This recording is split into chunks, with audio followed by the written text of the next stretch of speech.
નમસ્કાર દર્શક મિત્રો, હું છું રૂપલ લુણીચિયા. સંપૂર્ણ ન્યૂઝમાં આપનું સ્વાગત છે.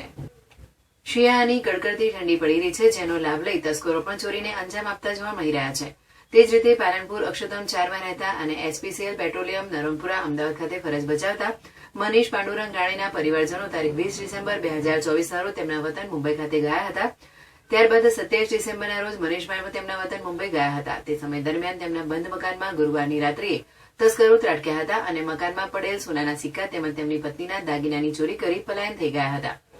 જેથી આ અંગે તેમના પડોશી દ્વારા તેમના ઘરે ચોરી થઈ હોવાની જાણ કરવામાં આવી હતી. જેથી તેમણે સીસીટીવી કેમેરા ચેક કરતા 2 જાન્યુઆરી 2025 રાત્રિના 3 વાગ્યાના સુમારે કોઈ અજાણ્યા 3 ઈસમો તેમના ઘરના દરવાજાનો તાળો તોડી અંદર પ્રવેશ કરેલ હોવાનું જણાવ્યું હતું.